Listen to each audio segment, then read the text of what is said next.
Hello and welcome back. I thought I'd do an update to my sleeping in a Sienna video and show you what it's like more on the cooling side of things using the AC in the summertime. So similar but slightly different routine happening here. So let's check it out. Okay, so I'm sitting here in a rest stop on I-94. I've been living in this Sienna for about 3.5 months now, have over 50,000 miles, pretty crazy.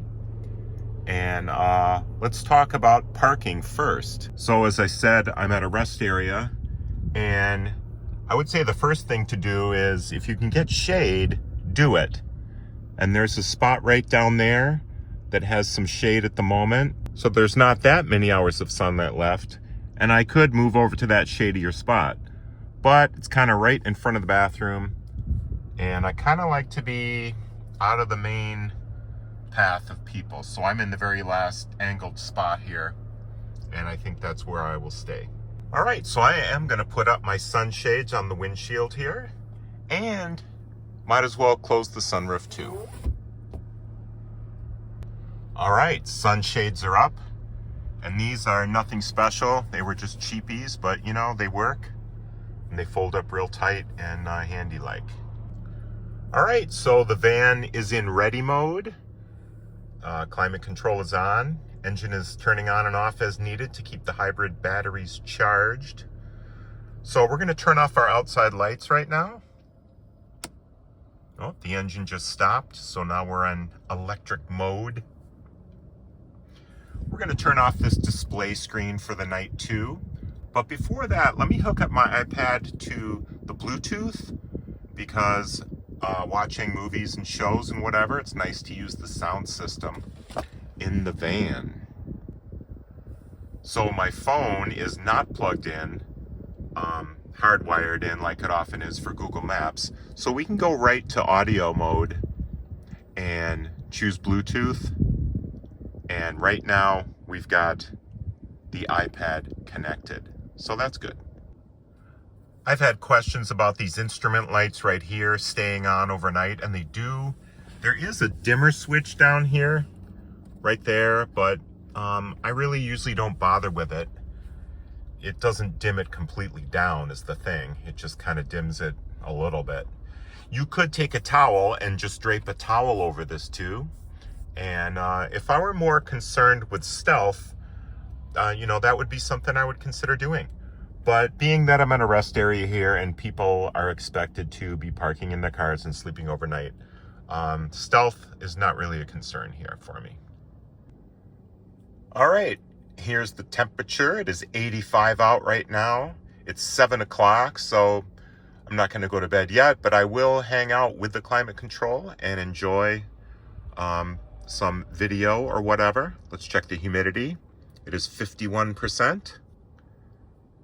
And the temperature should get down to 60 overnight, looks like, with the humidity of, you know, pretty high, 84%. So that begs the question, should I leave the climate control on for humidity's sake early in the morning when it's, you know, dropping down to 63 and 60? Or should I just turn off the van? And let's talk about that. So I do both, actually. Sometimes I'll wake up and then just turn off the van. Good enough, it's cool enough, and it's fine. Other times, if humidity is an issue, then yeah, I may leave it running, even though the temperature is maybe similar to what I set it at in here, which, by the way, let's look at that next. So here's my default setting here for AC in the summer. 68 degrees front and rear. The rear is turned on, because it's nice to have that air blowing down on top of you as you're laying there. And I have the fan at 1 click for the front and the rear, so the lowest possible setting. Now there are times, if it feels a little warm with the sun streaming in, that I will boost up the fan to the, you know, a higher setting or whatever. But I think for now, we'll leave it like this tonight. All right, so now let's turn off the display screen here so the light's not on. So we go to Menu, Display, Screen Off. So would window covers that I insert to completely block out the windows be good? Yes, they would probably make it more efficient for the climate control. No doubt about that, I think. But I don't know, I've just been lazy. I don't have window covers. I just have tinted windows in the back. They're limo tint, but so I don't know, maybe someday, but it's just, I don't want to store them and, you know, be putting them in and out. I don't know, just me being lazy, I guess. One thing to think about is, will the engine turning on and off disrupt your sleep? So I guess that depends if you're a light sleeper or not. I have gotten used to it and it's no big deal. I just feel the engine kick on sometimes, and I don't know, for me it's not a problem. For you, maybe you should test it out if you can before buying. So being a rest area, there are semis. Of course, the freeway is literally right there. So it's a little bit loud out there, which is another reason to keep windows up and climate control on to help battle that outside noise versus cracking your windows and whatnot. So we are ready to get set up now. I'm gonna tilt the driver's seat vertical. Just gives a little more room in the back to do that. And in we go.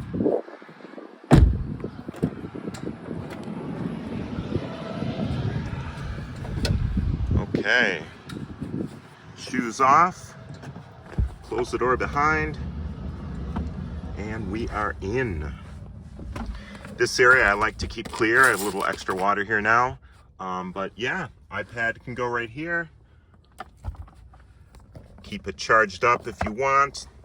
It's already charged, so yeah, I can just sit here or lay here and watch a little video.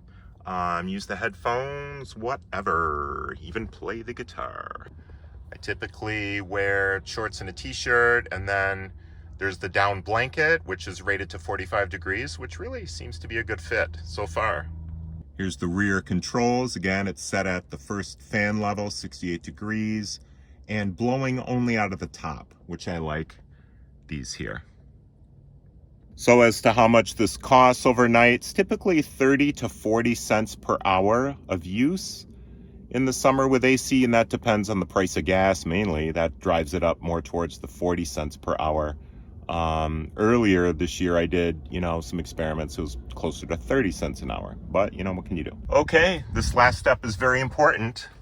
Otherwise we'll get that 1 hour beeping alarm. So we're gonna go to the driver's door and lock. So we're locked, key is inside, fob is right there, and then we won't get that warning now. That's it. Plus we're locked in, which is good for safety.